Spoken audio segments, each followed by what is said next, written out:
dollars, and up until now we've collected 6. In the beginning, we've had we promoted 7 years, and each year we collected $1 million in philanthropy.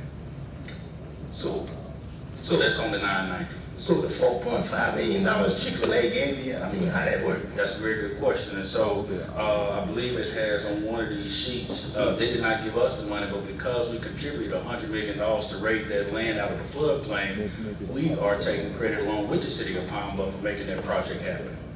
100,000. Yeah. So who gave $100,000? Go for Pine Bluff, independently. And that comes by way of grants, philanthropy that you talked about, that we're able to go to our 501c3 board and put that before them. When this came up, they asked for more money. We did not have all the money they asked for. But what we were able to provide helped get that money, help get that land out of the floodplain, and it can be constructed on not only this development. If more developments come, we will also report that $100,000 investment and a return because of that. Along with the city of Pine Bluff, we did not do that alone. Just forgive me being skeptical, but if Chick-fil-A got $4.5 million, what is $100,000? Because, well, that's a great question. You know, Chick-fil-A can go anywhere in the world. And they could have went to 270 where they did not have to raise the land out of the floodplain. That land's ready to be built on, and it has a traffic count. And so they had a decision to make. They asked, could they have an incentive? We didn't offer up the money. They were looking for an incentive to come to their location because it affects their bottom line by having to put more than $100,000 to get out of the floodplain. And since we're able to provide that, we believe that tilted the needle in helping them along with the city we're able to do. So we're thankful they didn't choose 270. Yes, I mean, we're the only city on the planet I know of that counts Chick-fil-A as a major economic development initiative. I think fast food is good, but I'm just saying. That's probably but I'm just saying that I don't believe Chick-fil-A need a lot of incentive to locate anywhere. They got the traffic count and the demographics that the consumer will buy what they sell. I don't think they need a lot of help. I mean, that's just me though. I'm just saying. Only problem I've had with how you all calculate what is being contributed by go forward, in many cases, it's not your contribution. It's other people that, so you say you invest $100,000 and they bring 4.5. sounds like a good deal to me. Yeah, but I'm just still saying if I got $4.5 million, $100,000 is just not a lot of money. Well, I'm just saying, I mean. But you do have to look at location of where they would put that $4.5 million investment. They could have, like Dr. Wiley said, they could have easily put that on 270. And then what? Then we don't have that $4.5 million investment. So you mean to tell me you think there's more traffic on 270? What I'm saying is that They wouldn't have to spend the money to get out of the floodplain. Right. That's neither here nor there. Another example is this city passed a 3/8 sales tax, economic development sales tax to bring jobs, etc. So you're talking about close to $40–50 million plants, and where the Economic Development Alliance may give them an incentive anecdotally of less than 7 figures. So that's how these things work. We may have to hold this over because it's cutting into our meeting time. And we do want to start our meeting on time. It's almost 5:30. then we have to do ordinance resolution. Thank you, It's Mayor. 5:30, just turned 5:30. Deal with that later. Yeah, he presented at the DNP meeting live. Okay, Mayor, can we go ahead and do ordinance resolutions? yes, Okay. real quick. So I'll entertain a motion to adjourn Ways and Means. Yeah, second. Motion to second to adjourn Ways and Means. Meeting is adjourned. Ordinance and resolution, we have 2 ordinances by resolutions. Number 1 will be completed tonight. Is number 2 going to be completed tonight, Councilmember Brunson? You would like for it? Yes. Yes, I would. We're going to complete ordinance number 1 and number 2, and 3, 4, 5, 6, and 7 will be completed tonight. That concludes ordinance and resolution. Motion to adjourn. Move to adjourn.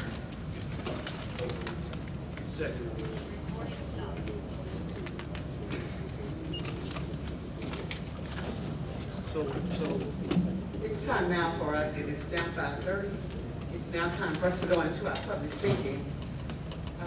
I would like to know if our students from Pine Bluff High are here. Our civics class from Pine Bluff High, are they in the audience?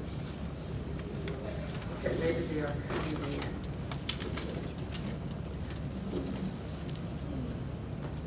If not, we're going to go into our public speakers.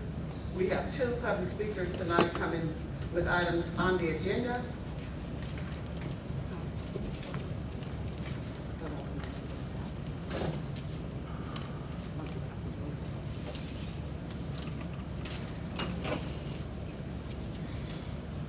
Okay, the students from Pine Bluff High are not here, but we do have some other individuals that we're going to recognize before we go into our public speakers, because they may have other engagements. You all will remember a few weeks ago, there was a tragic incident that happened on Main Street where an individual was helping himself to some copper in an electrical vault downtown, and he was accidentally killed. He was electrocuted. And as a result of that, our firefighters, along with the Pine Bluff Arsenal Fire and Emergency Services Group, were able to make that rescue. This was an emergency situation that put into effect a memorandum of agreement between the Pine Bluff Arsenal and Fire Emergency Services, and this is an agreement that is signed every year, that they come forth and these agencies work together and they respond in emergency situations. This is one of those situations where I believe, if I make no mistake, the vault was too narrow. It was very, very narrow. And I think the Arsenal guys had the training and expertise to remove a body from this narrow tunnel. And so the Pine Bluff Fire Department, along with the Pine Bluff Arsenal's Fire Department, worked together to make this happen. Tonight, we're going to recognize those firefighters.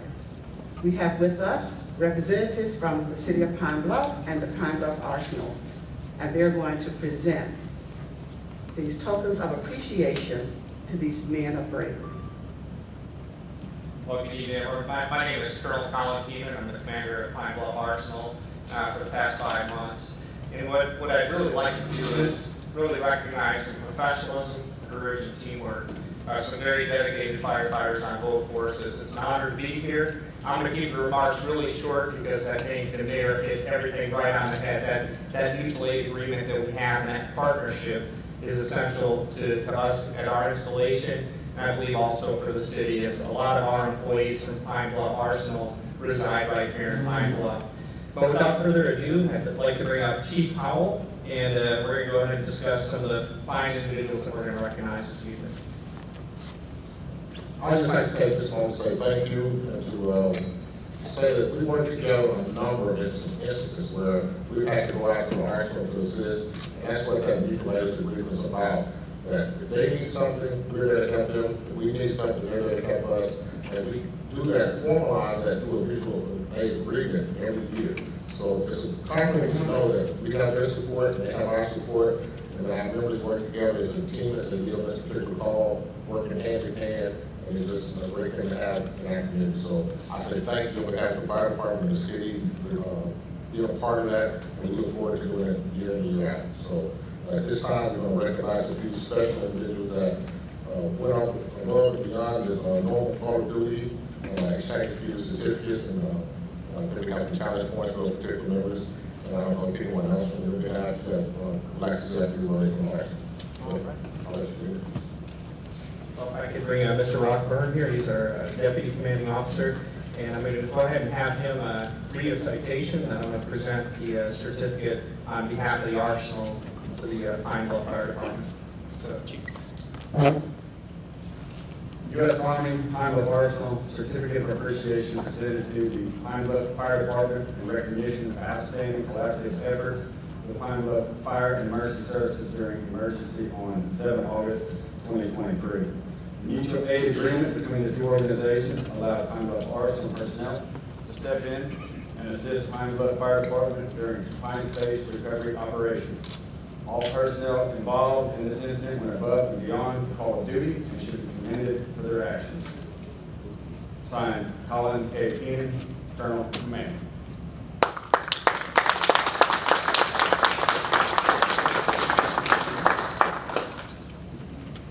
All right.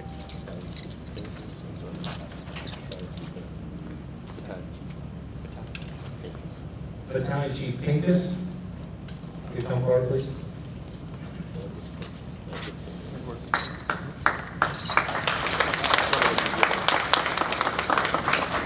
All right, just so everybody knows what's going on up here, we have some challenge points that I have from Pine Bluff Arsenal, and we always recognize in the military with a coin of commander's excellence for going above and beyond, and certainly the actions of the firefighters that we're recognizing here this evening are worthy of that recognition. So, Edward Pincus, I'd like to present you a commander's coin of excellence on behalf of Pine Bluff Arsenal. Thank you.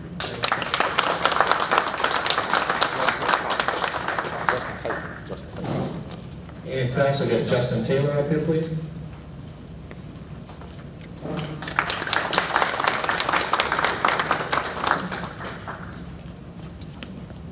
Again, I echo those comments of just excellence, bravery, heroism, courage, and what I'm really excited about here too is with the mutual aid agreement that we have and the partnerships between the firefighters, it also allows an opportunity for gaining the expertise from the firefighters here as they're going to come out to support one of our exercises that we have upcoming in September. So I'm just glad to see this partnership growing, and it's because of efforts like Justin here that's going to help us grow and get stronger. So Justin, I'd like to present you one of the Commander's Coins of Excellence.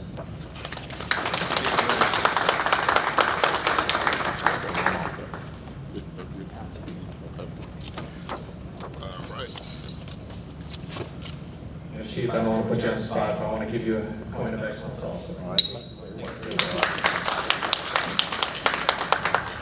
right, we have some mutual challenge coins to present to our members, and some of you may have been in the military and recognize this tradition of having challenge coins. It's always an honor to receive a challenge coin, and you're also supposed to give one in return. So we do have challenge coins to give to the Bible Arsenal members. And first of all, I would like to say Deputy Fire Chief Paul Wade, if you come forward. While he's coming out here, Commonwealth Fire Emergency Services Deputy Fire Chief Paul Wade is hereby awarded a certificate of appreciation for going above and beyond the call of duty during this collaborative mutual aid effort put forth by the Commonwealth Arsenal Fire Department during the Fire Space Incidents Monday, August 7, 2023. Congratulations.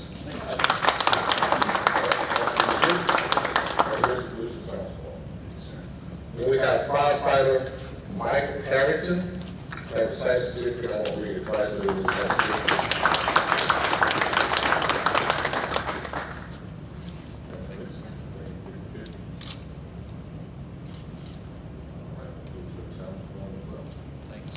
All right. We have firefighter Charles Burrow. I said Burrow.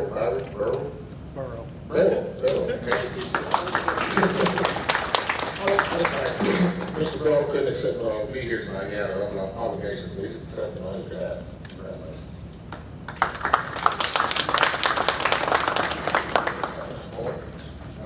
Mind if we get a couple pictures here? No, but I do have one. I figured it would happen to have one. I'll take it. Now, we tried to do a group shot. I don't know if you want to get the marriage, if you want to get in this there. I'll let you. Get the family. Come right up by you, man. I actually did get it. You want to go over this way?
Let's give all of our heroes another big round of applause.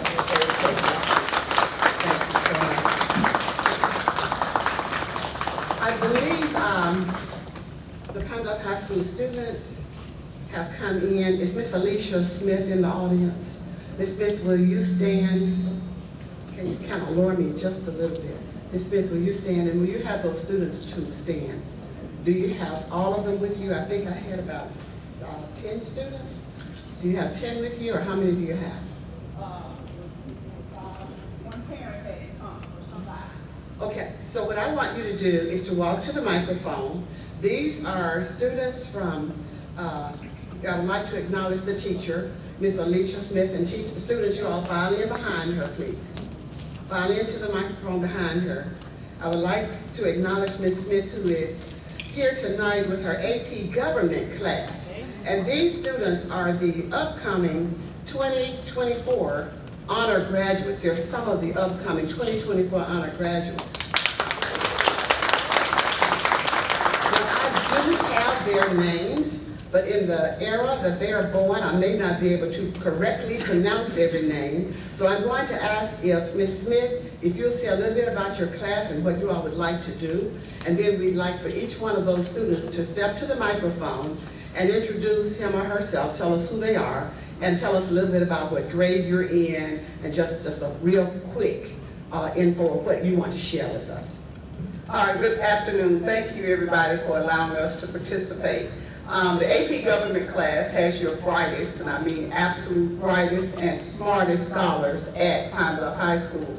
They will be the ones that when you go to graduation this year, when they say salutatorian, valedictorian, and honor graduates, you're looking at some of them right here. Great. From the first day that we started, I tried to encourage them to be ready to be voters. They're all going to be 18. One or two of them is really close. And I've been talking to them about being ready to vote.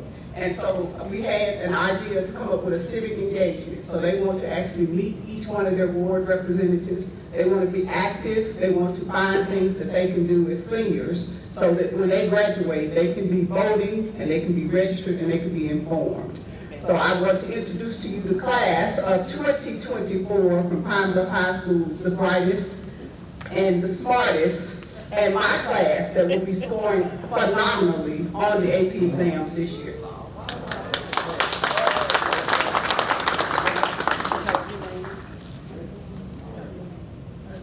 My name is Milagritos Valen, and I'm a 12th grader, and I don't really know much about politics, but I wish to learn from all of you here.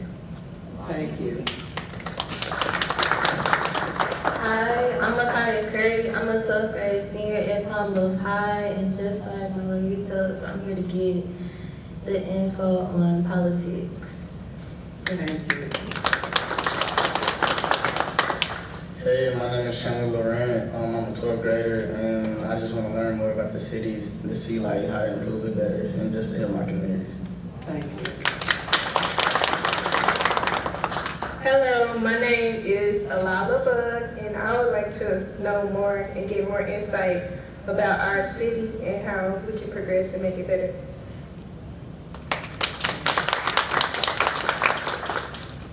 Hello, my name is Ken Winston.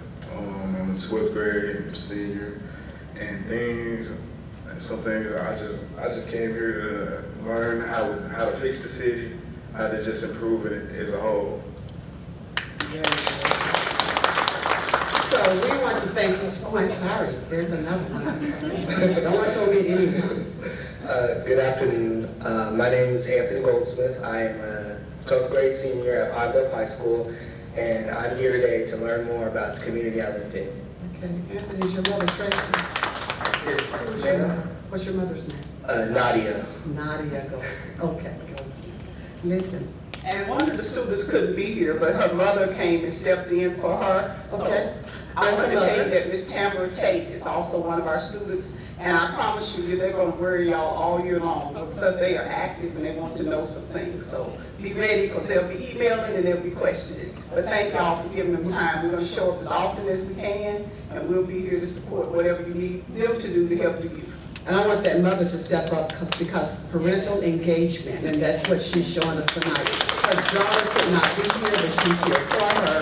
And parental engagement is so very important, and all parents need to see this. So have your your words of expression. My name is Chandra Tate. My daughter is Tamara Tate. She's a senior, and I'm teaching her about life. And getting her prepared for the year of, getting out of school. Thank you. So we want to thank you all for your commitment. We want to thank you for participating in these local civic affairs. My understanding is that you have committed to attend as many of these city council meetings throughout this school year as you possibly can, as your schedules will allow, and we think that's commendable. So council members, let's make sure that they have a good civic experiencing government in the city of Pine Bluff, Arkansas. Thank you so very much. Get to know your council members. Find out the ward that you live in, and then you can get to know that we have 4 wards. There are 2 council members per each ward. And so get to know the 2 council members that represent your ward. And as we move through this year, all that information will be shared and made clear. Thank you so much, and thank you, Ms. Smith, for sharing this class with us. Let's give them a round.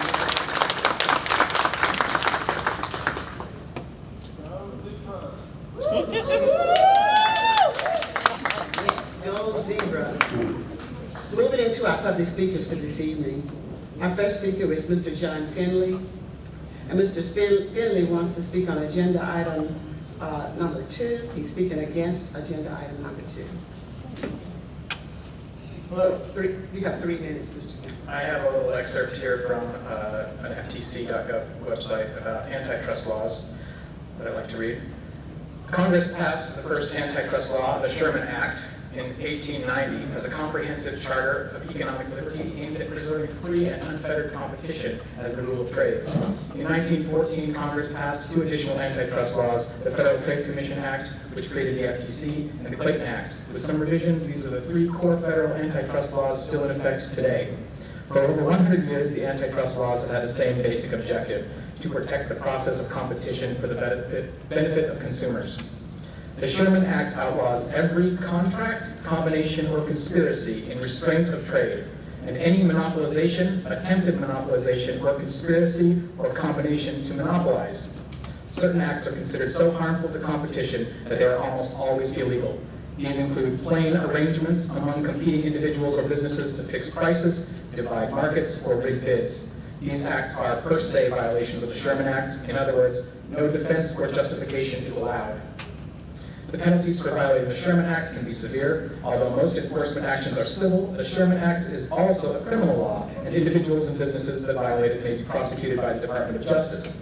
The Sherman Act imposes criminal penalties of up to $100 million for a corporation and $1 million for an individual, along with up to 10 years in prison.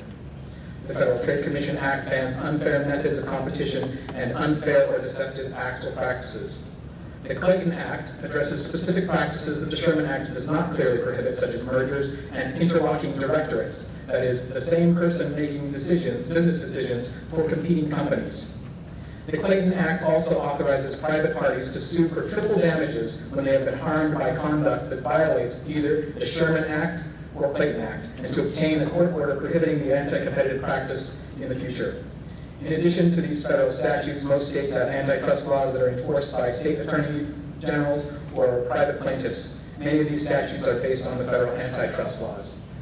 In my opinion, it's no secret that Go Forward Pine Bluff and Urban Renewal want to bring a grocery store to a spot on Harding Street, just about a block or 2 away from this place, where I'm guessing, based on my limited information, that you want to prevent a store from going in. In my opinion, that's a blatant violation. Thank you. Thank you, sir. Now to our students, the speaker we had just now these are public comments, and this is where citizens have an opportunity to come up and share their thoughts, ideas, visions with the city, and these are items that are on the agenda. We have another speaker who's speaking on an agenda item, number 6, and that's Delancia Tatum. She's speaking for agenda item number 6. So students, these individuals can speak for or against the agenda item as they so choose. and you have 3 minutes as well. So students, when we have a multiple number, we have more than 3, they get 2 minutes. But when it's 2 or less, they get 3 minutes.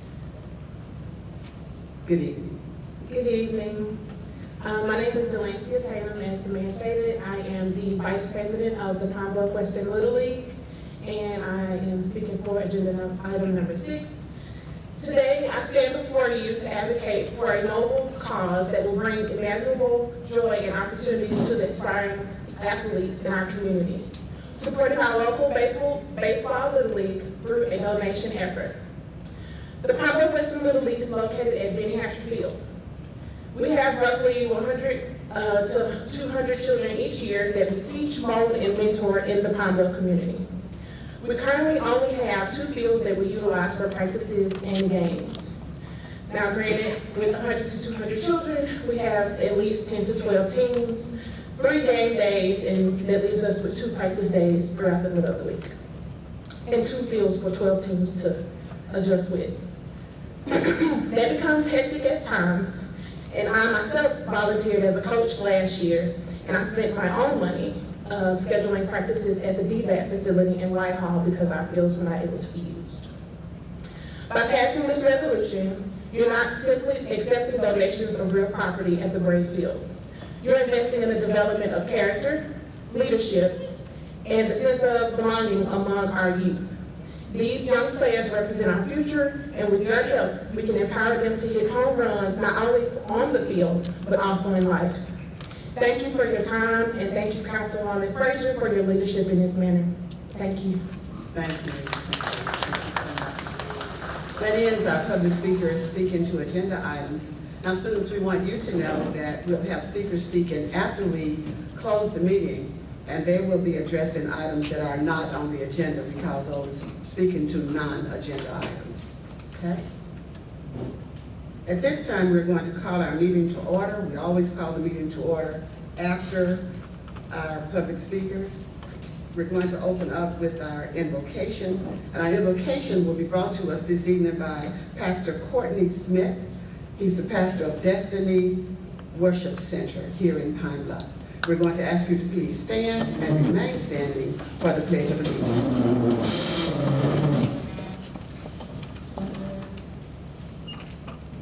Let us pray. Father, we thank you for this day, a day that you have made, and we vow to rejoice and be glad in it. Father, we ask that you would bless these proceedings. Give each and every member of this council divine wisdom, understanding, and guidance as they conduct the business of the city of Pine Bluff. Father, I'm asking that you would bless us with the tools, the innovation, the wit, the courage, and the fortitude to continue pressing this city forward. Father, I thank you for the citizens of this great city that we all call home.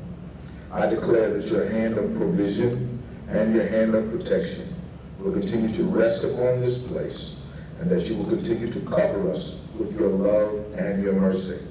Father, we honor you and we appreciate you for all that you have done, all that you are doing, and all that you will do for the city of Pine Bluff. In your son Jesus' name we do pray. Amen.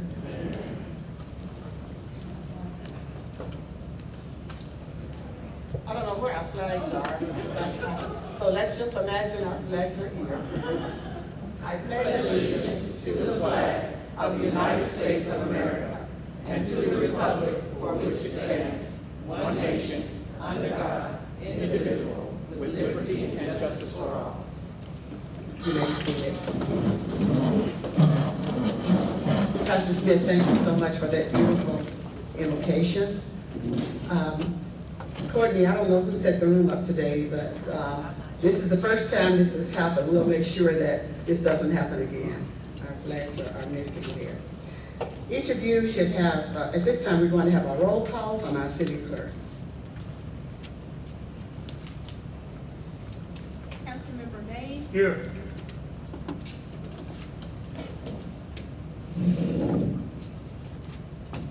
Councilmember Holcomb. Here. Councilmember Brown Jr. Here. Councilmember Lockett. Here. Councilmember Brown Senior. Here. Councilmember Shainer. Here. Councilmember Frazier. Here. And Councilmember Brunson. Here. Okay, present. Everybody's here. Each of you should have a copy of the minutes from the last meeting. It has been moved and properly second that the minutes from the last meeting be approved as presented. The floor is open for discussion. Hearing none, all in favor of these minutes, let it be known by saying aye. Aye. Any opposed? Our minutes stand approved as presented. Moving into our committee reports. Students, each one of our council members chairs a committee. And at the beginning of the council, we have reports of activity that has taken place from each one of those committee chairs. And they're made by the committee chairs. The first committee is the Ways and Means Committee, and that chair is Councilmember Mays. But Councilmember Glenn Brown Jr. is going to substitute for Councilmember Mays tonight. Thank you, Mayor. Ways and Means met just before this council meeting. Tonight we have 5 budget adjustments. The first budget adjustment is coming from the city attorney's office. Total budget adjustment is $5,000. This is coming from within their budget from conventions and conferences, and it's going toward litigation expense. I move that we approve this budget adjustment. It's been properly moved and second that we approve a budget adjustment coming from the city attorney's office in the amount of $5,000 coming from conventions and conferences going to litigation. The floor is open for questions. Any discussion? Hearing none. All in favor of this budget adjustment, let it be known by saying aye. Aye. Any opposed? Budget adjustment approved. Second budget adjustment is coming from Community Development Home Program. The total budget adjustment is $691,500, and that is coming from the Home Program Grant. I move that we approve this budget adjustment. It's been moved and properly second that we approve a budget adjustment coming from Community Development, and this is department request carryover from the Home Program in the amount of $691,500. The floor is open for questions. Any discussion? This is money that came in, and their money comes in a bit late, and it's moving into their account, into their budget. Any questions? Hearing none, all in favor of this budget adjustment, let it be known by saying aye. Aye. Any opposed? Budget adjustment approved. Third budget adjustment is coming from all departments. The total budget adjustment is $474,291. I move that we approve this budget adjustment. Second. It has been moved and properly second that we approve a budget adjustment coming from Community Development Fund, all departments in the amount of $474,291. The floor is open for questions. Hearing none, all in favor of this budget adjustment, let it be known by saying aye. Aye. Any opposed? Budget adjustment approved. Fourth budget adjustment tonight is coming from Community Development. The total budget adjustment is $545,975. This is coming from the Community Development Block Grant, CV. I move that we approve this budget adjustment. Second. It's been properly moved and second that we approve a budget adjustment coming from Community Development Block Grant CV in the amount of $545,975. The floor is open for discussion. Any questions? Hearing none, all in favor of this budget adjustment, let it be known by saying aye. Aye. Any opposed? Budget adjustment approved. Last budget adjustment for the evening is coming from Community Development. It's concerning the Delta Rhythm and Bayous. The total budget adjustment is $590,584. And I move that we approve this budget adjustment. Second. It's been moved and properly second that a budget adjustment in the amount of $590,584 coming from the Community Development Fund, going into the Community Development Fund. This is coming from the 2017 sales tax for the Delta Rhythm and Bayous project be approved. The floor is open for discussion. Any questions? Hearing none, All in favor of this budget adjustment, let it be known by saying aye. Aye. Any opposed? Budget adjustment approved. Mayor, that concludes all budget adjustments from Ways and Means. Thank you, Councilmember Brown. Next, we'll go into our ordinances and resolutions. Councilmember Mays, substituting for Councilmember Mays is Councilmember Lloyd Holcomb Jr. Thank you, Mayor. Ordinance and resolutions, we have 7 agenda items.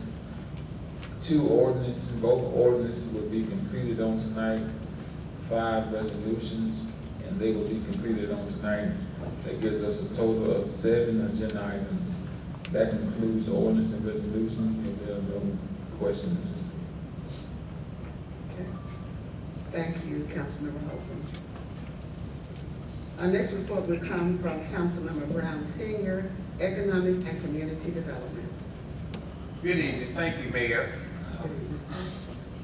Community Development met on, well, actually, we had a meeting on 2 weeks ago to discuss 2 of the budget adjustments that's on the agenda tonight, and then we had another meeting on last Monday, the 28th of August, discussed the 3rd budget adjustment. And I'm pleased to say that it passed through the City Council tonight. Thank you very much.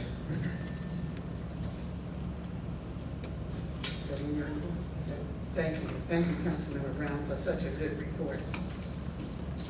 Our next report will come from Public Health and Welfare Committee Chair,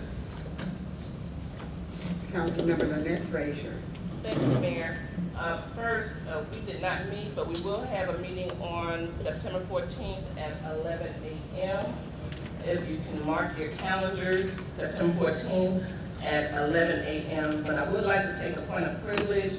I am so excited. I don't know if you all or if you all were there, but Arkansas Martin Luther King Commission came to Pine Bluff. I have been volunteering with them since 2008, 15 years, and I have traveled all around this state with them, and they came to Pine Bluff on the 25th and blessed our Pine Bluff High School students and teachers. And that was just for one small event. However, I'm excited to announce that they will be here September 28th.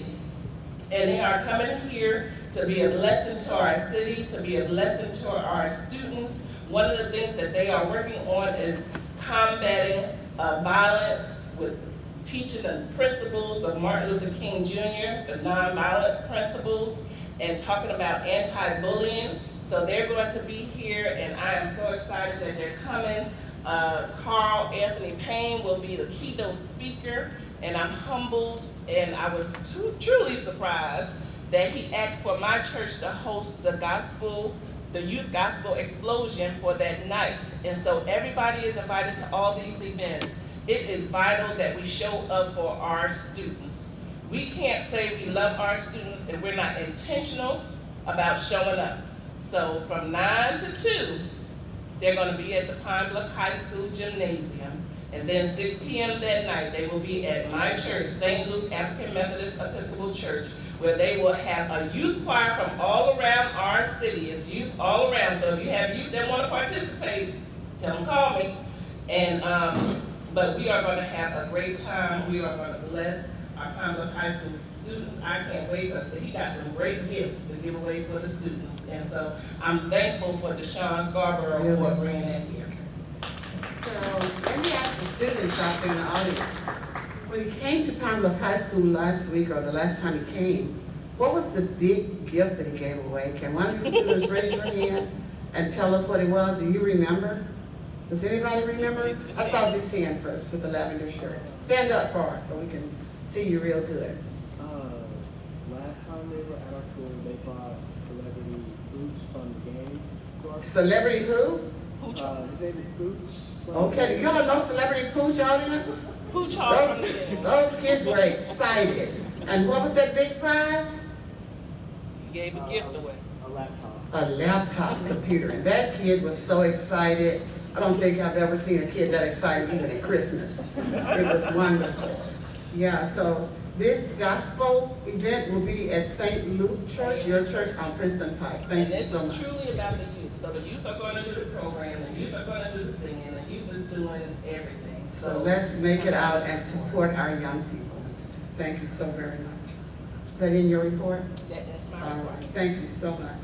Public Works, Councilmember Shiner.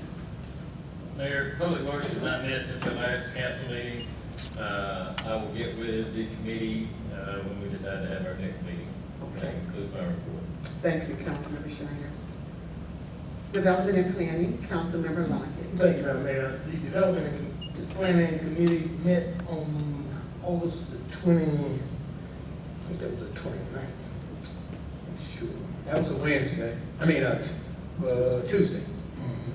Yeah, we met on the 28th, and we entertained item number 2, the ordinance imposing the 180-day moratorium related to small discount stores. The committee recommended that we move this ordinance to the full council with a due pass. That ends my report, Madam Mayor. Thank you, Councilmember Lockett. Our next report will come from Traffic and Aviation, Councilmember Bronson. Good evening, Mayor. We have not, Traffic and Aviation has not met since the last council meeting, but we do plan to meet on this Thursday at 10:30 a.m. via Zoom and the City Council chamber. So I'll have a follow-up from that, and that concludes my report. All right, thank you so much. Administration, Councilmember Holcomb Jr. Thank you, Mayor. The Administration Committee has not met since the last council meeting. We do have our regular scheduled meeting every second Tuesday of each month, which will be next Tuesday, September the 12th. However, if that should change, I will contact the City Clerk's office and your office. Thank you. And that concludes my report. What time is that? 1:30. September 12th, 1:30. Thank you so much. And you'll let us know whether that's hybrid or Yes, in ma'am. person. Okay, thank you. Okay, Public Safety, Councilmember Brown Jr. Thank you, Mayor. Public Safety Committee will meet tomorrow at 1:30 in the council chambers, and that concludes my report. Thank you, Councilmember Brown. That ends all of our committee reports for this evening. I would like to make our announcements, if you will. We have just a few of them. One of the things that we want to remember as we move through this month of September is that National Historic Heritage Month begins on September 15th. The Hispanic heritage is recognized all throughout the United States, and we're going to recognize it here in the city of Pine Bluff. We're going to recognize all contributions and influences of Hispanic Americans to the history, culture, and achievements in the country. Tour de Bluff's 20th annual bicycle-themed event, produced by Novelties, will happen September 8th and 9th. That's this Friday and this Saturday, 2023. During this year's event, there will be a spaghetti social. That's where you'll have spaghetti. The spaghetti, I think, will be sold by food trucks at the library. This will start at 3 p.m. At the public library, and it will end at 6 p.m. for the spoke. We call it spaghetti, but it's bicycle spoke. Spaghetti. Can you hear me? Spaghetti this Friday, September 8th at the public library, located on the corner of 6th and Main. There will also be entertainment at UAPB Bistro that evening from 6 until 8:30. Special guests will include Damon Talbert on the saxophone, Jimmy Cunningham will present a cultural expo, and the Platinum Hits Band will perform. Saturday morning, participants can choose to ride in a 6-mile, 10-mile, 22-mile, 50-mile, or a 62-mile ride. Participants should meet at 8 a.m. at the City Hall steps on the 8th Street side, where the rides will kick off. They will kick off and go out of town sharp at 8 a.m. So if you're doing that 62-mile, hey, my hat is off to you. But I advise those of you who don't want to do the 10-mile, the 6-mile, the 10-mile, the 22, the 50, or the 62-mile, which kicks off at 8. Join me at 10 a.m. for the Mayor's Mile. So if you're up to 1 good mile, join me at 10 a.m. on the steps, and we'll do the mayor's mile. Listen, registration can take place on Friday evening, or it can take place on-site Saturday morning, or you can register online at www.tourdebluff.com. I urge all of our citizens, I urge all of our visitors, and we usually have visitors from Little Rock, North Little Rock, Monticello, we've had them from all over to join us. So we urge all of our citizens to please join us to embrace the joys of bicycling, explore our scenic wonders, and participate in the events that promote health, safety, and community spirit. Thank you so much. I believe those are our announcements for this evening.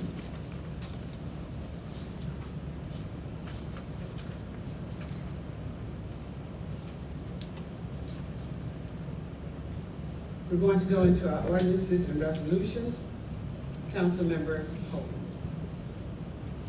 Agenda item number 1, an ordinance amending section 5-29 of Article 2 of Chapter 5 of the Code of Ordinance of the City of Pine Bluff, Arkansas, respecting regulation of animals and for related purposes up for the third and final reading. An ordinance amending section 5-29 of Article 2, Chapter 5 of the Code of Ordinances of the City of Pine Bluff, Arkansas, respecting regulation of animals and for related purposes. Move for adoption. Second. It has been moved and properly seconded that an ordinance amending section 5-9 of Article 2 of Chapter 5 of the Code of Ordinances of the City of Pine Bluff, Arkansas, respecting regulations of animals and for related purposes be approved.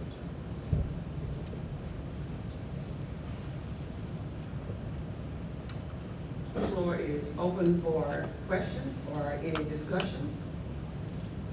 Hearing none, all in favor of this ordinance, let it be known by saying aye. Aye. Any opposed? Ordinance approved. Agenda item number 2, an ordinance imposing a 180-day moratorium on the acceptance of applications for processing of and issuance of building permits, occupation license, or zoning approval regarding construction on or use of property located in Ward 1 of the City of Pine Bluff, Arkansas, for certain retail establishments herein described as a small box discount store at a location less than 5,280 feet from the location of another small box discount store within Ward 1, providing for an exception process declared an emergency and for related purposes up for the first reading. Whereas there are a significant number of stores in the City of Pine Bluff that conduct retail sales of convenience stores or retail sales of consumer shopping goods, and that offer for sale a combination and variety of such goods such as food and beverages for off-premises consumption, household products, personal grooming and health products, and other consumer goods, and have the floor area space of less than 12,000 square feet, and continuously offer a majority of items in the inventory for sale at a price of less than $10 per item, and which do not contain a prescription pharmacy or offer for sale gasoline or diesel fuel. And whereas as many existing small box discount stores are near each other, and whereas buildings which house small box discount stores may be difficult to repurpose after the business vacates, creating blight within the community. And whereas a concentration of small box discount stores may negatively impact the plans of a conventional grocery store which offers a full complement of food choices to locate within a community. And whereas a diversity of retail activity within the community promotes the public health, safety, and welfare of the community. And whereas a proliferation of small box discount stores may result in a loss of diversity of retail activity and negatively impact the establishment of conventional grocery stores. And whereas the residents of the city, which in the community desire a greater diversity of retail activity and purchasing options, including the location of conventional grocery stores. And whereas the city desires to investigate possible solutions to the absence of diversity in retail shopping choices, including the scarcity of conventional grocery stores, particularly in Ward 1 of the city. And whereas the results of the city's studies and investigations may include recommendations for the establishment of programs, policies, regulations, or ordinances to encourage balanced development and a greater diversity of retail options, including full-service conventional grocery stores in Ward 1 and elsewhere in the city. And whereas to allow time for the city's studies and investigations to take place, it is advisable to temporarily prevent concentration of small box discount stores with Ward 1. And whereas to promote the health, safety, and general welfare of the residents of Ward 1, it is necessary and advisable to adopt a temporary moratorium on the acceptance of applications for processing of and the insurance of building permits, issuance of building permits for buildings or structures proposed for use as small box discount stores within any territory found in Ward 1 at a location less than 5,280 feet from any other small box discount store in Ward 1. Now therefore be it ordained by the City Council of the City of Pine Bluff, Arkansas, Section 1, there is hereby declared a moratorium on the acceptance of applications for processing of and the issuance of building permits that would allow the construction on or use of property in any part of the territory of Ward 1 as a small box discount store as above defined, if the proposed location of the subject store is less than 5,280 feet from any other small box discount store also located in Ward 1, as measured in a straight line from the nearest point on the lot line of the property for the subject store to the nearest point on the lot line of the property occupied by another small box discount store. Section 2, no application for a building permit for construction or use of a building or structure within Ward 1 that is proposed to be used for a small box discount store at a location of less than 5,280 feet from another small box discount store within Ward 1 shall be accepted or processed by the City of Pine Bluff, and no building permit shall be issued for the same during the term of this moratorium. Section 3, during the term of this moratorium, the City Council shall hear any appeal from any affected property owner, and upon hearing may grant or deny an exemption from the provisions of this moratorium. Section 4, this moratorium shall remain in full force and effect for 180 days after its effective date, after which it shall terminate unless modified by subsequent enactment by this council. Section 5, if any section, sentence, clause, or phrase of this ordinance or any part thereof is for any reason found to be invalid by a court of competent jurisdiction, such decision shall not affect the validity of the remainder of this ordinance or any part thereof. Section 6, this ordinance not being of a general or permanent nature, it need not be published and shall take effect upon adoption. Section 7, the presence of food deserts in Ward 1, food deserts, in Ward 1 and other parts of the city have a direct and negative impact on residents of the city and the public health and welfare and safety. Therefore, an emergency is declared to exist, and this ordinance shall take effect upon its adoption. Move we suspend the rules and place this ordinance on its second reading. It's been properly moved and second that we suspend the rules and place this ordinance on its second reading. Sir, discuss this? Because I don't really think it's necessary. Can we discuss it? I'm looking at it too. Go ahead. All I'm saying is, if you know me, you definitely know that I would not approve of this. We just can't tell private business and private companies that they can't locate. And when you really think about it, they're already here. The Dollar General, the Family Dollar, the Dollar Tree are. They're not gonna put any more stores to eat themselves up, they're already there. So I really don't understand what would this mean. But I think that's the point. That is the point. The point is they're already here, and the fact that you might not see the growth in Pine Bluff right now, but Pine Bluff will continue to grow, and they will have an opportunity to come and to continue to build.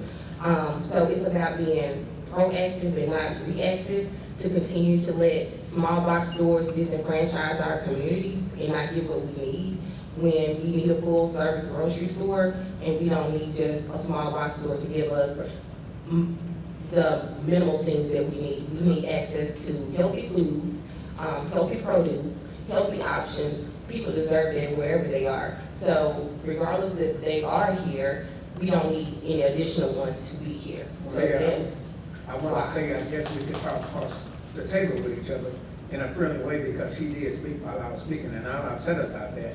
But since that she did say that, I will go on to say what I was going to say initially, and that is that those stores are already here. Now, if you really want to be at fault, we need to fight our Chamber of Commerce and our Alliance. Those are the people that are not bringing those big box stores in here. You know, I would love to have large stores. I would love to have a Skaggs Albertson instead of a dollar store. I would love to have those big stores if Skaggs Albertson is still existing, or Kmart. I don't know where they exist either, or Target, or any other big store. But we have to accept what we have. A lot of those stores are stores for convenience to the neighborhoods, and then also those stores are because we are a poverty-stricken town. So a lot of times those stores are the stores that we need, the dollar stores, because we don't have the millions of bucks that everybody else have. But I have visited Atlanta. Atlanta have them almost on every corner too. You just have to go there and see them. They're there. So what I want to say to that whole thing is, no, I would never agree to that, not in my ward and not in any part of the city, because Ward 3 has more dollar stores than any ward in Pine Bluff, Arkansas. If you care to hear them, I can give them to you. And Ward 3 has more grocery stores than any other ward in this city. So it's not that. It's the fact that we are a poverty-stricken town, one, and I don't think our Alliance and our Chamber of Commerce, and it used to be JC's, I don't think they work for us, and I think we sit right here and don't hold them accountable for going out and recruiting businesses. I hear them say it all the time, shop locally. So where are we gonna shop locally? At Walmart and the liquor store, because the dollar store? So we have nowhere to shop because Pine Bluff is forgotten when it comes to those kind of businesses. Sure, it's a lot of here in Pine. There's 7 in Ward 3. I can name them. But they are convenient for people. Walmart has changed everything from one shelf to the next. It takes you 30 minutes to an hour to find what you want and get out. Those dollar stores or those stores in those neighborhoods, you can go in, if they have what you got, you can go in and get it real quickly and get out. You don't have to stand in line and try to find where it's big, because it's going to almost be looking at you in the face. That's a simple thing that we have to understand here in Pine Bluff, Arkansas. But why would you regulate businesses coming? Why would you? And that's what I've been talking in behalf of. We keep building buildings that don't take care of themselves. If a dollar store comes in here, they're gonna take care of themselves. That's the only way you can look at it. If they want to put us, but really in Ward 1, I don't know where they could put another one at, because they got one. They got the Dollar Tree over there. I think the Dollar Tree is getting ready to move. Then they have the Family Dollar, and then they have the Dollar General, whatever. All of them are there. So where else in Fort Worth would you put another? What would you put another one? So why would this station be in account to that? Now, it was political for us to lose the grocery store. It had nothing to do with anything else. It was a political matter. Their excuse was staffing. They didn't say they were losing money. They didn't say they were being broken into. They didn't say,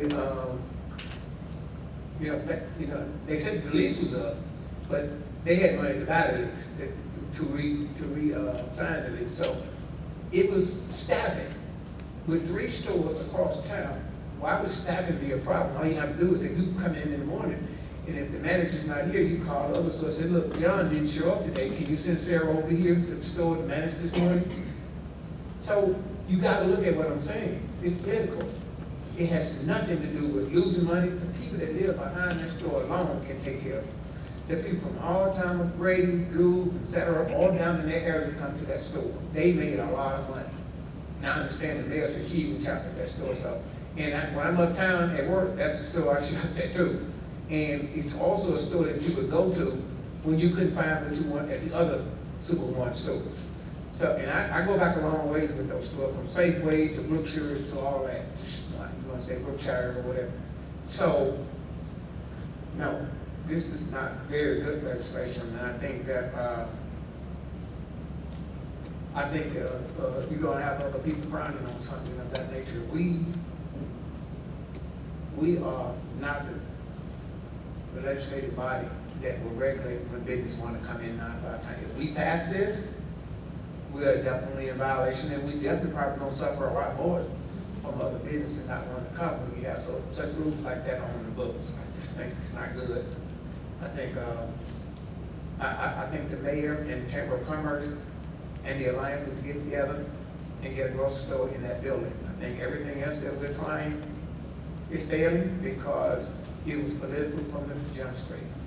They closed that store November 1 of last year, and you know and I know that that was less than 3 weeks from Thanksgiving, which is one of the biggest grocery shopping days in the year. Councilmember Brown, with all respect. Ma'am, and of course, Bring it to a close, please. I'm getting ready for it, but Mayor, Please. oftentimes when I'm talking, and when you interrupt me, you make the audience think as though I'm out of order. I am in order, and I want everybody to know that. So Mayor, let this be the last time that you interrupt me when I have the floor. When I have the floor, Mayor, when I have the floor, please do not interrupt me, because you're making it seem as though I'm arguing with you, and I'm not. I am giving the facts as I know them and as I have learned throughout the years. So please don't interrupt me again. As long as I'm on the city council, please don't interrupt me, because you'll let the audience and the TV audience think that I'm having an argument with you. I just told you that Ms. Alderwoman Brunson, she spoke while I was speaking. If you're gonna let us do this, I was fine with it. I just don't wanna argue with anybody. I wanna say what I wanna say and be done. Now, the last thing I was trying to say was, they shut the store down in November, which is one of the best shopping days of the year coming up Thanksgiving. And the next best shopping day is December, the 25th, Christmas. They closed that store down and doing that. They didn't wait till February or some other day. They closed it down then. It was a political matter, and we only found out about it 10 days before they shut the doors, and everything was off the shelf in no time. So, thank you. Thank you. In Councilmember Brunson's defense, when she spoke, I was about to speak because I thought you were finished. So we were not trying to cut you off. I thought you were finished. And I was about to say something. Yeah, I do understand And then that. she said what she said, so we weren't trying to cut Okay, you but off. when I come in here, I was elected by the people to speak and talk to the people. I usually get notified to speak or identified to speak. When anybody interrupts that, it makes it appears that I'm arguing with the person that wants to interrupt. And I don't want to do that. I want to give the facts the best way I can give them for what the people of this city voted me in to do. And that's all. I want to inform you, and I want to make the best decision for the people of Pine Bluff, Arkansas. But as you gave me another minute to speak, I want to say this. You can go to the Pine Bluff commercial, and I have written 3 or 4 articles about the big stores coming in Pine Bluff. They're there. It's like, nobody listens, nobody will hear it, but a guy can say it. It doesn't make sense to leave 40 miles from Little Rock. And this is the last thing, sure. We don't have anywhere to eat outside the casino out there, and it's laying out there for sale. Whose fault is that? Money's green, it ain't black and white, it ain't red or anything. Why is there not places to shop and eat out by the casino? When you walk out of the casino at 11 o'clock, you can't eat. It does not make sense in this city. We have to get our Chamber of Commerce and our Alliance and whoever else is in charge of bringing restaurants and businesses in our city. We have to get them on the bar. So they're getting paid, they're just not doing any work. Thank you.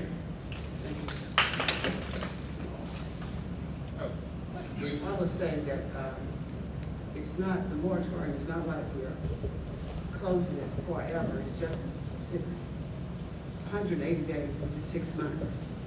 And that's during a period of time of serious recruitment of a store in the area, a grocery store in the area. Any research that you've looked at when it comes down to an infiltration of dollar stores in a community, in any urban area or a small town, dollar stores drive regular retail stores out of business. And as a result, they leave those areas without having access to fresh food, and they create the food deserts. And that's what Ms. Bronson is working aggressively to address. And it's only for that 180 days, 6 months, in Ward 1. In the area that we're looking at, you already have $3 stores, so we're not hurting anyone. We're $3 stores. from, if we look at Commerce Road and move over to Ohio Street, just within that short distance, they're already $3 stores. So she's just saying no more dollar stores in that area of Ward 1, we might say, until we get a grocery store. Does that affect any other small businesses that may want to open up in the area? I don't know. I know it affects, Dollar Tree, Family Dollar, Dollar General, but what else would fall into that category? Nothing else, Councilmember Brown. It's basically those identified stores that would be affected, like the Dollar Tree, the Family Dollars, Dollar General, anything that sold gas or foods or something like that, because they just opened a store right there at the old Pizza Hut. Oh, so it wouldn't affect those types of businesses? No, it would not. Okay. Just dollar stores. Because I had the same concern. It says small box stores. Ivan Brown Josie just asked the question, did it affect everybody else?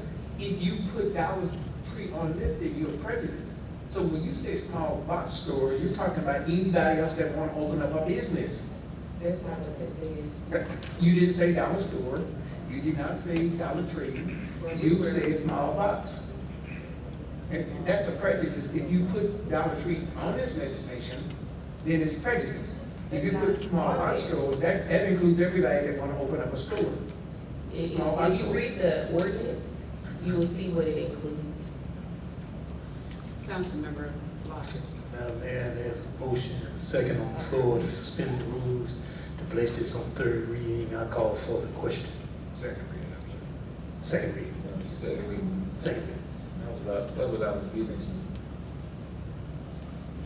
There was a motion to place this ordinance on the second.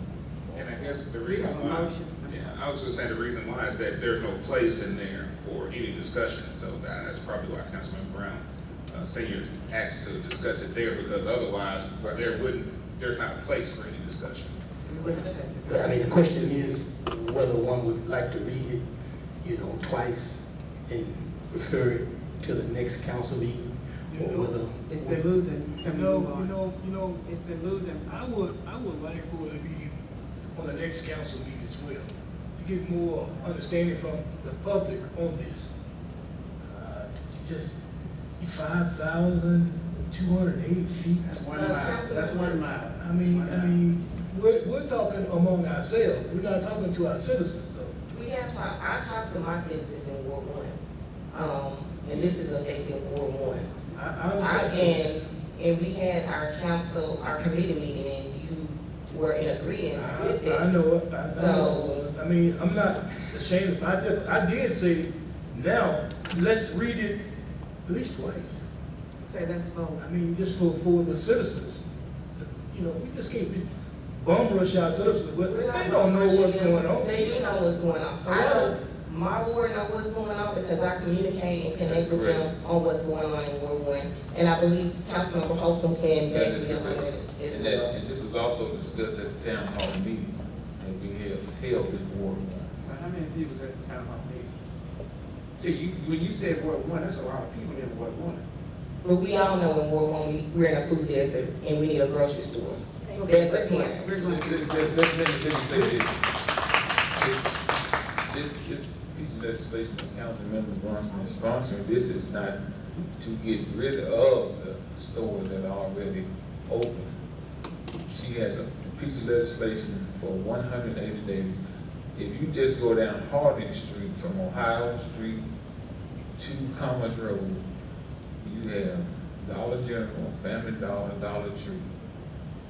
And we're trying to bring a grocery store that's offering healthy food choices, a top of the line grocery store that you mentioned, Councilmember Brown, that not only serves the east side of town, the Pine Bluff community, but people across the river, Wabasee, Sherrill, Tucker, Grady, Moscow, Terry. But when you have these stores, and I shop in Family Dollar, I shop in Dollar General, I shop in Dollar Tree. My daughter has a part-time job at Dollar Tree. But we have to take we have to be proactive and not reactive, as she said. These stores, sometimes devalue when you try to open up a brand new grocery store. And when we're trying to be proactive in getting this store to what our citizens want in Ward 1. If I can engage with you, I mentioned that Safeway was there, Brookshire was there. That has no relevance. They have already survived, and I told you that it wasn't a problem of them. Safeway is gone, Safeway is gone, Brookshire's is gone. That's true. Super One is gone. We are trying to get a store for What I'm saying, that doesn't relate to what's I'm not trying to argue with you. Help us to help the people in Ward 1 get a grocery store for the citizens in Ward 1. I think we do need to run the grocery store. Because keep in mind, we have elderly people who could walk around to that grocery store. We have people who have to drive across town. Now, I'm gonna give you a perfect example. And I saw Councilmember Brunson at Walmart just the other day. Walmart don't even have a checkout line for you. They do at times, before 7 o'clock. No, they don't. Before 7 o'clock. I go intentionally before 7 o'clock. But they do mess it up sometimes. Just listen to me. Let's make it brief. Thank you. You got elderly people who don't know how to use the self-checkout line. And so you spending almost 45 minutes to an hour walking around the store, picking up items, putting them in the basket. Then you get to the checkout line, there's nobody there to check the items out. And you got elderly people that don't know how to use the checkout line. That's just a prime example. One example of what I'm saying, we need that grocery store in Ward 1. We're not trying to get rid of the Dollar Generals. We do need to go, but I'm just saying, all the grocery stores have survived with the dollar stores in the area. Now we can't just make the excuse that, that's a reason for the. You miss it, but I'm saying we don't have a grocery store in our ward. Council members, let's We're see if trying we to can get get a a grocery second store reading. in our ward. It has been moved and properly seconded that we place this ordinance on its second reading. Can we get a roll call, please, Madam Clerk? Councilmember Mays. Aye. Councilmember Holcomb. Aye. Councilmember Brown Jr. Aye. Councilmember Lockett. Aye. Councilmember Brown Senior. No. Councilmember Shainer. Councilmember Frazier. Aye. Councilmember Brunson. Aye. An ordinance imposing a 180-day moratorium on the acceptance of applications for processing of and issuance of building permits, occupational license, or zoning approval regarding construction on or use of property located in Ward 1 of the City of Pine Bluff, Arkansas, for certain retail establishments herein described as a small box discount store at a location less than 5,280 feet from the location of another small box discount store within Ward 1, providing for an exception process, declaring an emergency, and for other purposes. Move to suspend the rules and place this ordinance on its third and final reading. Second. It's been properly moved and seconded that we suspend the rules and place this ordinance on its third and final reading. Roll call, please. Councilmember Mays. No. Councilmember Holcomb. Aye. Councilmember Brown Jr. Aye. Councilmember Lockett. Aye. Councilmember Brown Senior. No. Councilmember Shainer. Aye. Councilmember Frazier. Aye. Councilmember Brunson. Aye. An ordinance imposing a 180-day moratorium on the acceptance of applications for, processing of, and issuance of building permits, occupation license, or zoning approval regarding construction on or use of property located in Ward 1 of the City of Pine Bluff, Arkansas, for certain retail establishments herein described as small box discount stores at a location less than 5,280 feet from the location of another small box discount store within Ward 1, providing for an exception process, declaring an emergency, and for other purposes. Move for adoption. Second.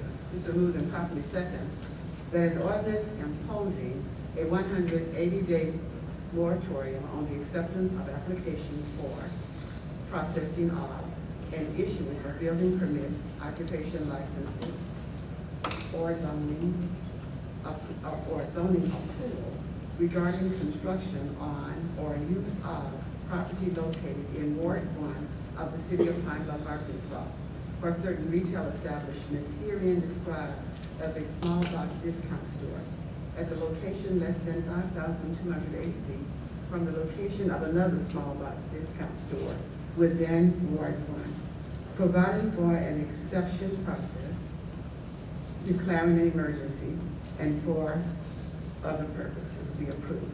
The floor is open for discussion. Councilmember Brown, Junior, I saw your hand first. I guess, you know, and with this area being a food desert now, we haven't really had this situation in the past. My question is, have other cities in that same situation, have they passed similar legislation in order to keep those small box stores from opening in certain areas so they can recruit a larger store or grocery store to come in? Absolutely. It was, when we visited Tulsa, they adopted similar legislation to get the grocery store in the area because it had been disenfranchised for so many years by small box stores such as the dollar stores and the Dollar Trees, to where bigger stores were not attracted to the area to come in. So they had to put something in place to ensure that they listened to their constituency and gave the community what they need when it came to a full-service grocery store. And that's the blueprint we're going to use here for the City of Pine Bluff and in Ward 1 to get our grocery store there. I just have one other question. I'm all in support of it, and I don't think I'm not, but I guess, let's say we get this grocery store in there, after the moratorium, what will keep a small box? Would a small box, I guess, be less likely to open in the area, or would it? Well, I would say that it would give us the opportunity to get the store there. It probably will deter that traffic going because that store is setting a precedence for what is needed and is giving more options for the city, for the community and the people who live in that community for in that area.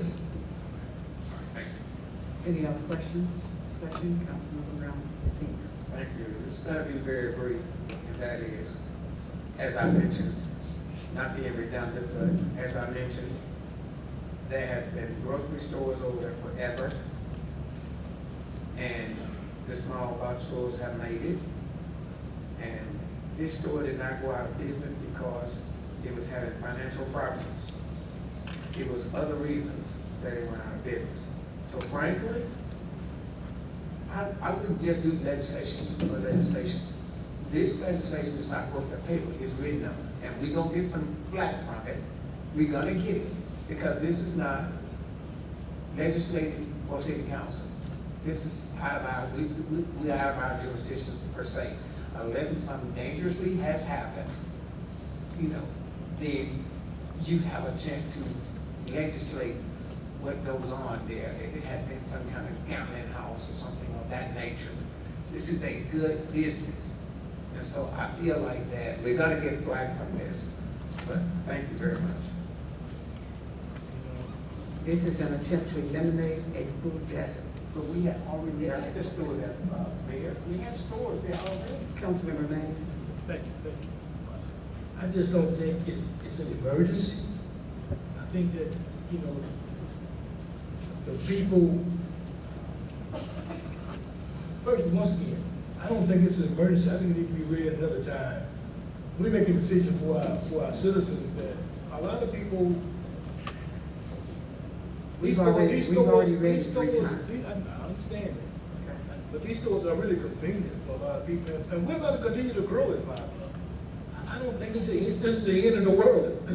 You know, we're going to continue to grow and be that great city that we're supposed to be. But it starts with the city council. We deserve more than to be a hub for poverty and struggle. We deserve more than be known for being poor and disenfranchised, and we deserve more than a dollar store.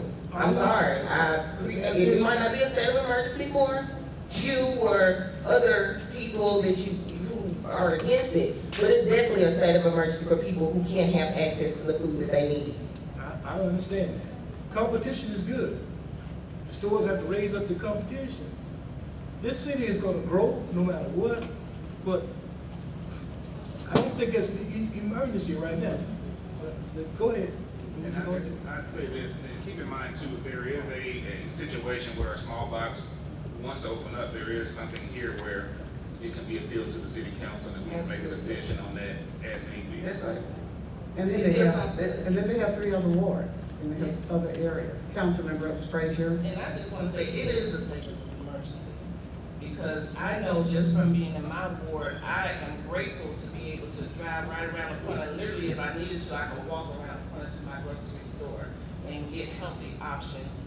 And then second, the difference between this store that we're trying to get, oh, I wish y'all could have went to Tulsa with us. It's so much bigger and so much in a bigger mindset because it's all about community. They involve the community. They're gonna work with the farmers to bring in the fresh fruit, local farmers, and that's gonna help our economy. I mean, they're going to have things in that store that we have not seen in Pine Bluff.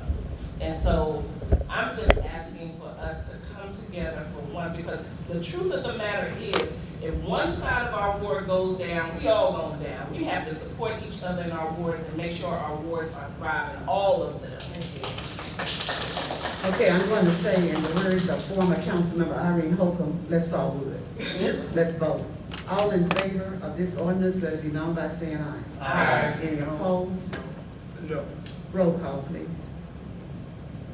Councilmember Mays, No. Councilmember Holcomb, Aye. Councilmember Brown Jr., Aye. Councilmember Lockett, Aye. Councilmember Brown Senior, No. Councilmember Shayner, Councilmember Frazier, Aye. Councilmember Brunson. Aye. 6-2, ordinance passes. Move to accept. Will affect a lot more stores than just those. All right, we are moving I that. move we accept the emergency clause. Second. Let me do this before we go further. There were clapping in the audience, and I want the audience and the TV audience to understand, I'm not against the grocery store. I just think this is bad legislation for business in Pine Bluff, Arkansas. So I want everybody to understand, oh, you don't want a grocery store. That's not it. I want you to understand, I want that grocery store to be there, and I'm upset that it's not there. And I know that it was political, the reason why it's gone. So please, while you're clapping and thinking, it's not, I don't want to be against that grocery store. It should be there. If Hardin cannot have a grocery store, then it shouldn't be one either. I got one in our ward. Lynette Brady shared that ward. We have one on 28th and Hazel. We have one on 28th and Camden Road. We have one where the county market building used to be. And there are dollar stores all around. So I just want you to understand that They I want understand. you to have that I think grocery they store. understand. Thank you so much. Okay. Thank you so Let me much. say this here too. I just don't think it's an emergency. We could have waited another We week. got a motion on the floor. We can move I on. understand, but it still could have went on another week. We can There's a move on. motion on the floor that we put the emergency clause in place. Need a second? Second. It's moved and second that we put the emergency clause in place. Can we get that roll call, please?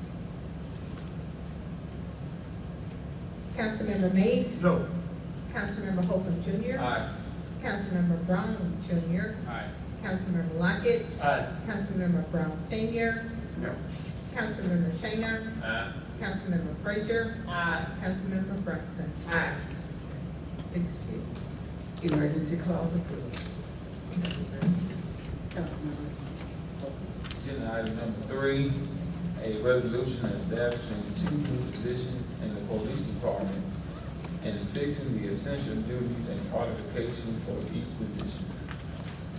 Whereas the police department needs 2 administrative positions to better perform its responsibilities, and whereas the administration committee has reviewed the request to add positions and recommends the council approve the request with essential duties and qualifications for each position described.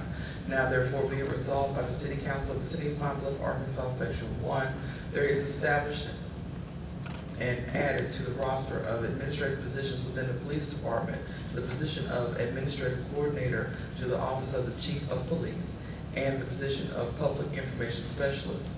Section 2, each position will perform the essential duties and qualifications to hold the position as detailed in the summary descriptions of each found in the attached Exhibits A and B, which are incorporated by reference. Section 3, the compensation for each position will be paid from within the department's existing personnel budget. Move for adoption. Second.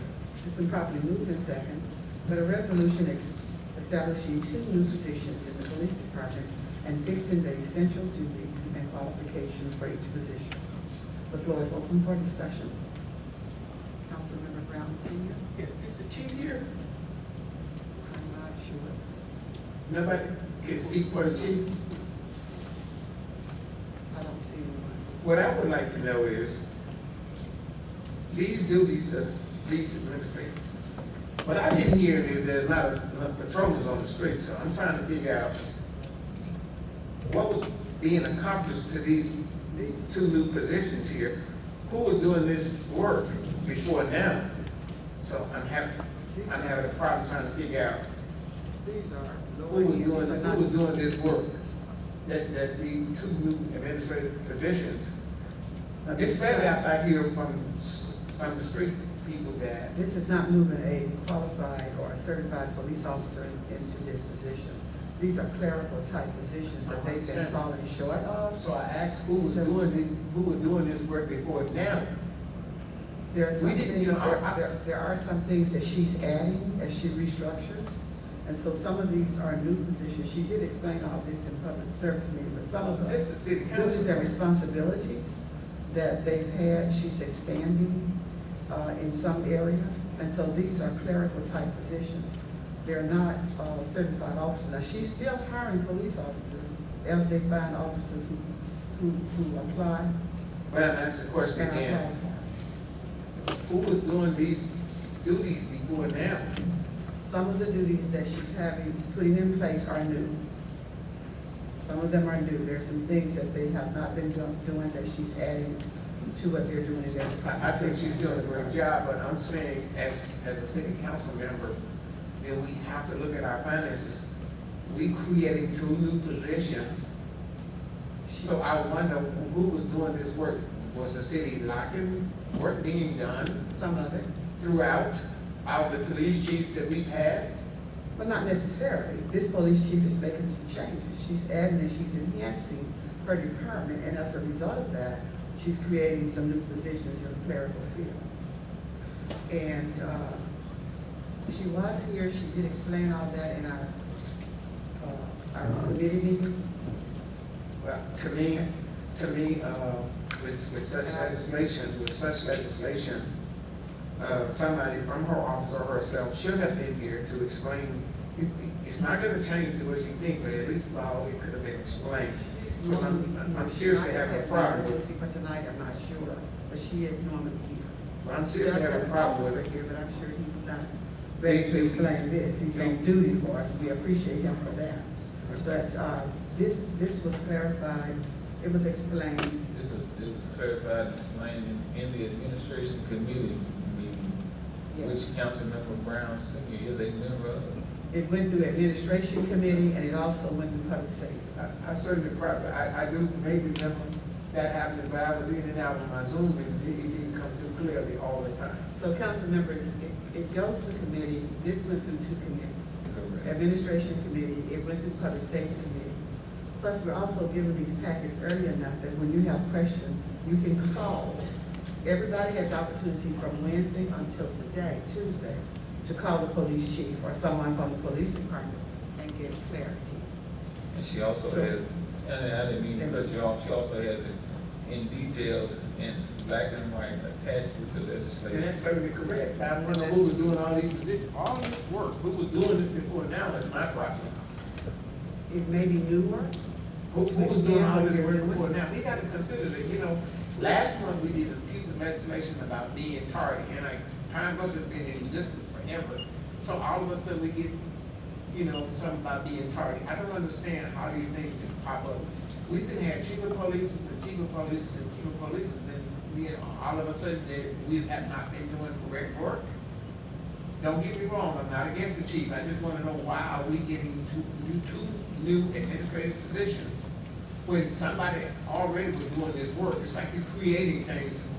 It's like we have money growing on the tree in Private Arkansas. Any other questions, comments, or discussion? Hearing none, let's vote. All in favor of this resolution, let it be known by saying aye. Aye. Any opposed? Any opposed? I did vote President. Resolution approved. Agenda item number 4, a resolution amending the 2023 municipal budget to increase the compensation paid to position in the transit department. Whereas the transit department needs to increase the compensation paid for a foreman position and senior mechanic position to attract qualified applicants for the jobs. And whereas the administration committee has reviewed the request to increase the compensation for each position and recommends the council approve the request. And whereas the 2023 municipal budget should be amended to reflect the new compensation for each position. Now therefore be it resolved by the City Council of the City of Pine Bluff, Arkansas, Section 1, the 2023 municipal budget regarding personnel in the transit department is amended to increase the compensation paid the foreman to the sum of $57,786.14 annually, and the compensation paid the senior mechanic to the sum of $47,091.64 annually. These increases are effective immediately but are not retroactive. Section 2, the compensation for each position will be paid from within the department's existing personnel budget. Move for adoption. Second. It's moved and properly seconded that a resolution amending the 2023 municipal budget to increase the compensation paid to positions in the transit department be approved. The floor is open for discussion. Councilman Brown Jr. Yes, thank you, Mayor. So with these positions in the transit department, so when we did salary survey, do these fall in line? Is this bumping this up to a mid-range salary? It's falling in line with transit positions across the range. We just cannot hire mechanics at the rate that we're paying them. And so we have done some comparative salary comparisons across the state, and we're trying to make them more attractive. We just couldn't hire them right. People were even leaving to go to better jobs, better paying jobs.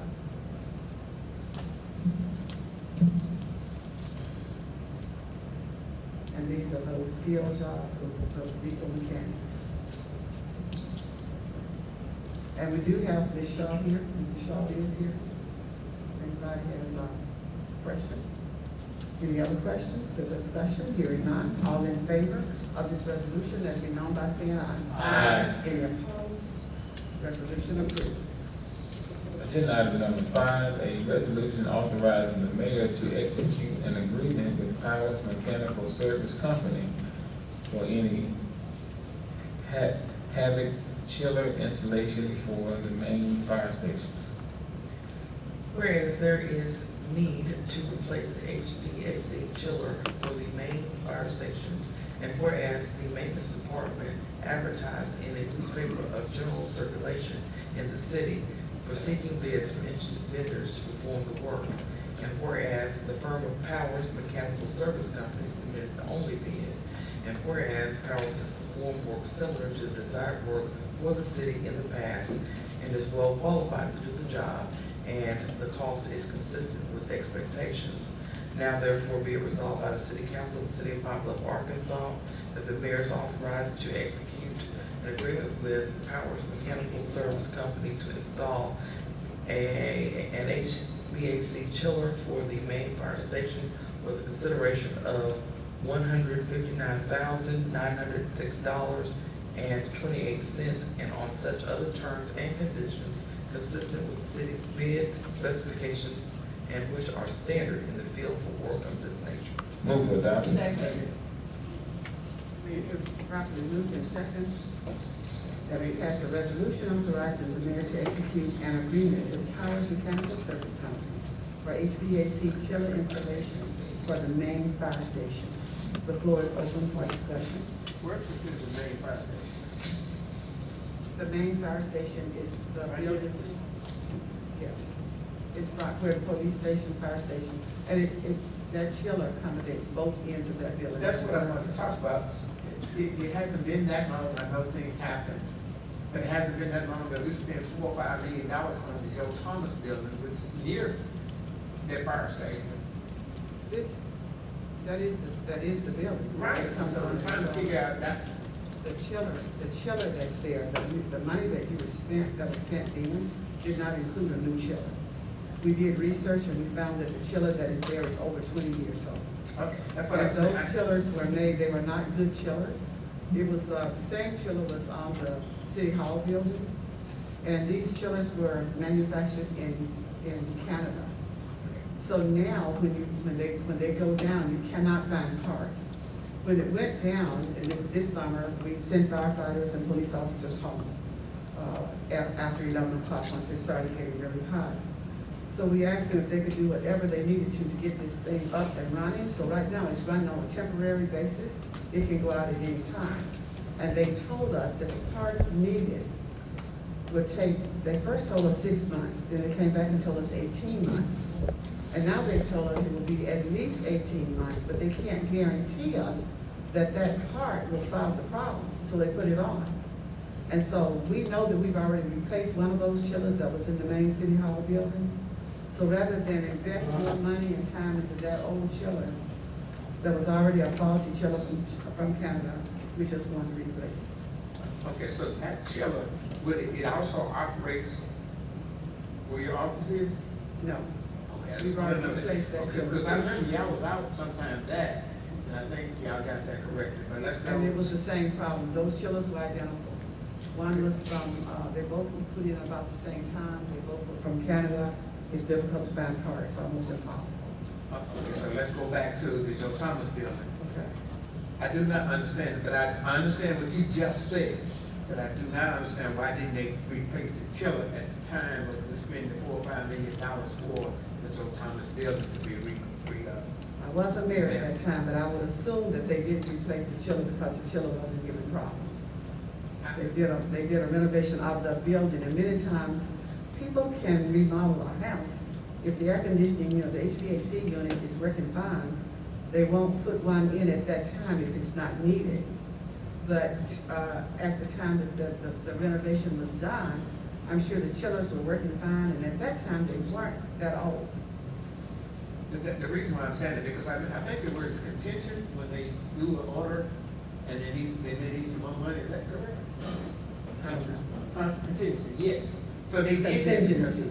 yes, because I was upset about that, and then he came back and got a lot of money for that, and they was talking about little small I leaks don't that was in know the building. anything about that right now. I know, I'm just. It's time for us to go home. Okay.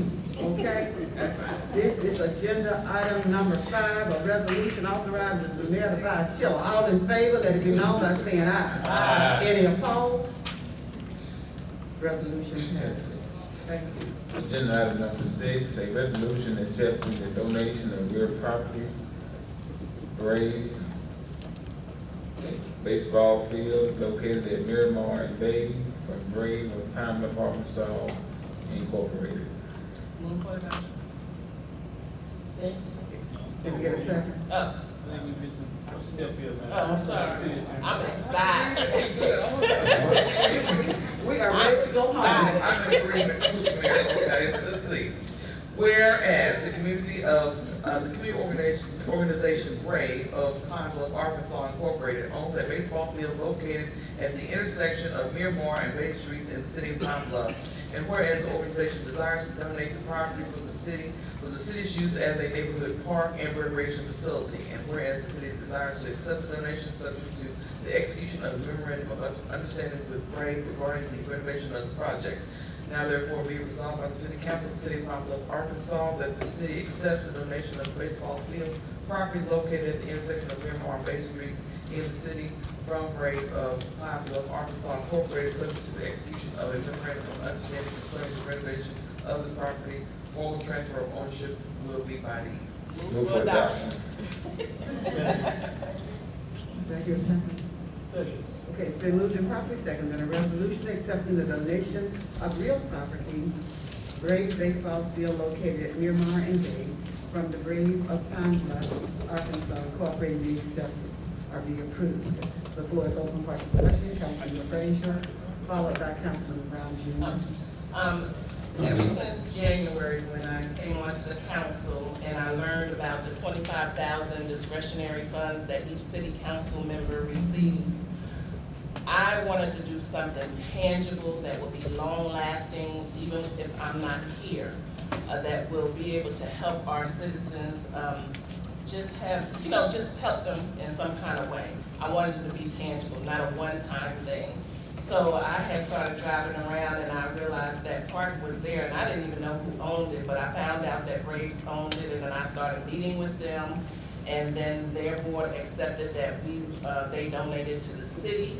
I have been meeting with community organizations because I know that we need the community to help us maintain and keep it and everything. I know it's gonna be owned by the city, but I want a community buy-in, and I am getting that from the community. So I'm excited about this, Mayor. We're looking at having a baseball, football, conversion type field right there in the top part of it, and then when you go towards the back, the other half will be for parking, and then we'll have a basketball court in the back with skateboarding, and then a ramp, and then a park for the kids, the younger kids. So I'm excited about this project. I've been working hard ever since I got on here, and I'm just excited. I'm ready for it to be some third term and work. Where's the finance coming from? Councilmember Brown Jr. Okay. And I don't want to be against it. I guess my question is that if Brave has it currently, then what was Brave using it for? They wasn't, that's the whole point. Nothing wasn't being done at that particular time. I think they were working, trying to get it to be a park, but they hadn't done anything to get it to be a park. So I actually went around to try to see if the citizens there would like it. I met with some citizens in our ward, they're excited about it. I met with some people that's by the park, and one young gentleman was like, I got kids and I'm ready for the park to be there, I'll come on by. When I was standing out there, talking to Moselle Gibson in reference to the park, people were driving by, are y'all about to do something with the park? I'm ready for it, they're ready for it. So I'm just, Alderman Brown Senior was like, how it's gonna be financed. Of course, my 25,000 is not gonna do a whole lot, but I have been meeting with community figures to see about supporting us, and I know that I don't know if the mayor wants me to say that name, but one of the people in our community that's really big in our community, he is willing to support this endeavor because it's not far from his business, and so we're looking for community buy-in. We're engaging and reaching out to people to help us fund this project. And then also, we reached out to the chief because we want to have the police down at the bottom. We want to have the announcement. I had thought about it all, so y'all bring on the questions. The announcements box is going to be at the top, and at the bottom, we're going to have a hub for the police to be there where they can come anytime they want to peruse that area. And then I thought about if anything happened on the park, if anybody got hurt or anything, we got the EMT, the fire police, the fire station right there. So we'll have everything that we need. And we really need something in Ward 3 for our young folks. Certainly, I'm opposed because it is in my ward. So I was just wanting to know where I am, and that's what I'm telling you. The first thing that I thought of was community buy-in, because I want community, because if we invest in ourselves, most likely we will continue to take care of what we invest in. So that is my goal. I guess my only Councilman reservation to it is that we already have at least 19 or 20. And I spoke to Trudy about that, and she's for this park. We're looking at closing some parks that are not in use. And I know right now, so we have facilities, sometimes we can't get around to cutting everything, and that's like I said, I don't want to, I'm not against it, it's just that, we're already in a situation where we're trying to maintain the facilities that we already have. I thought of that. Can I answer it? Sure. Because I'm telling you, I promise you I've been working hard on this project, it's my baby. First of all, all, we're gonna use SB2 on the parking lot and the playground, so it's not gonna have to be cut or anything on that back part. The only part that's gonna have to be cut is where the football and the baseball field is. And again, I have been on the ground, working with organizations. I always get their name wrong, I can't get their name, but I have reached out to different organizations in the community about helping us maintain just a little part that has to be cut. So yes, it'll be a city-owned park, but we will have buy-in where some of our own Ward 3 citizens said that they will help. They can't cut it, but they'll give us some funds to help, donate some funds to help towards cutting. So I have literally, when I say I thought about everything, I thought about everything. And that's what I am working towards doing for Ward 3.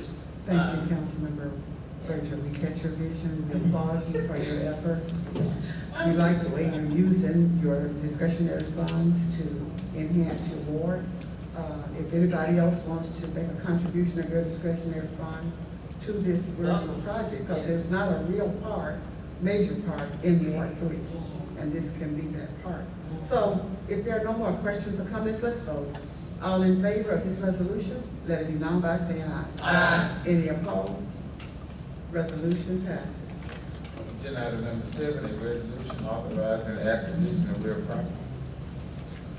Whereas the Economic and Community Development Department desires to acquire the properties described below for its purposes, and the Development and Planning Committee has reviewed the request and recommends that the acquisition be approved. Now therefore be it resolved by the City Council of the City of Pine Bluff, Arkansas, that the Economic and Community Development Department is authorized to acquire the following described real properties which are in the City of Pine Bluff. Pass and approve. Move for adoption. Second. It's been moved and properly second that a resolution authorizing the acquisition of real property be approved. The floor is open for discussion. Hearing none, all in favor of this resolution, let it be known by saying aye. Aye. Any opposed? Resolution approved. Motion to adjourn. Second. Do that. I'd like to thank the fire chief. We adjourn. Thank the fire chief. At this time, we are going to call up our speakers who are speaking to non-agenda items. Our first one is Julius Lieber, and Mr. Lieber is speaking to business practices in the city of Pine Bluff. Good evening, City Council. Good evening. Good evening, Mayor and residents. Before I begin to speak, I'd like to ask a question. Is anyone aware that the old USA drug building that became a Walgreens is being prepared to use for some type of? It's gonna be Dollar Tree, I think. Yes, it's a Dollar Tree moving from its present location on East Hardy, and they're going to close that building and move into that USA drug building. So that's our I understanding. wanted to make sure y'all understood that, or knew that. Yes, but it's not like bringing in a new store, they're just moving, changing the location. And what's going to happen to the Dollar General store they have? Well, we don't own that property. I'm sure the owners of the property will try to find another tenant for the property. That's the issue. Try to find another tenant, which means it could be an abandoned building for long term. I just wanted to ask that you know that. Yes, we know. I want to remind each of you, and each one here today, that Africa has 52 countries, maybe 54, I think. Only one country in Africa was not colonized, and that's Ethiopia. Ethiopia is where they said the first Homo sapien, the first human being, was born. And I'm saying that to say that African American people have a tendency to be trusting. And the South Africa's president recently said, maybe that's our problem, as he talked to a world leader, Frank's president, which has some problem to Africa, West Africa now. He said, we trust maybe too much. We asking you all to trust us and respect us. We respect you, why don't you respect us? You call all 54 of us presidents to your country, and you give each one of us 15 minutes to speak.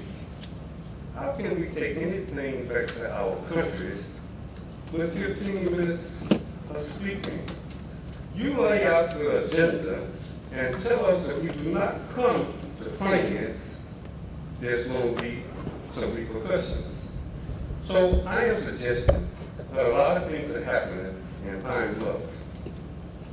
Many of them are detrimental to the long-term growth of Pine Bluff. Some say we were the fastest shrinking city in America. Some say we had the most crime of any city in America our size. And I'm suggesting to you the same tenacity that was able to colonize 53 or 54 countries of Africa is at work in Pine Bluff. I suggest to you that there are layers of business-minded people, and there are 3 or 4 layers, but the top layer does not live in Pine Bluff, and they don't live in Whitehall. And I'm reminded of a situation where this city had roofs replaced. And the municipal league said to me, Mr. Lee, we don't know why they paid so much. I said, well, they paid $6 million. He said, no, it's close to $9 million. And they got involved and negotiated for this city. No one asked them to, but they forced negotiations with the person from Smithville, Arkansas, Harold Hall Roofing, and they negotiated $500,000 to be given back to the city of Pine Bluff. And then they asked me as another person, they said, Mr. Lee, we don't know why they hired their own attorney. The attorney was paid $60,000. I filed a FOI to find out when the check was written, and Ms. Haddon Scott, the city attorney of Pine Bluff, could not provide it to me. So in that case, it appears that someone else paid the $60,000. Now, Mr. Ryan Wadley, I think is an up and formidable business person. He's educated and he has the title of doctor. I've never said anything negative about him, and I don't plan to. But I will say, who pays his $170,000 salary if it is said that go forward is not paying? I again suggest to you, 53 of 54 countries in Africa were colonized. And some say that the slavery trade was a part of it. Why? Because you reap what you sow. So I am again suggesting again, right now. Mr. Lieber, your 3 minutes was up, 4 minutes is up. I mean, your 3 minutes is up. I'll say this, and I'll give you the most important part that I want to say. And that is, as of right now, there's a company waterproofing the dome at the city hall. They're being paid $29,000. They have 2 Hispanic men driving red trucks today. And all it is material. And they also have working for a company called Harness Construction Company. Hard Roofing is out of Harrison, Arkansas. And as much, I bought a sofa in Harrison for $1,000 one time, antique sofa. Very nice people. But that's where the KKK is headquarters, Harrison, Arkansas. And they're paying this company $325,000 to waterproof the planters around the Kevin Collins building. Thank you. I suggest to you, Thank you, sir. we should be very careful when we allow certain things to happen in our city. And I just mentioned something. Thank you very much. Thank you so much. See you all the 3rd Monday in September. Have a good evening. Thank you.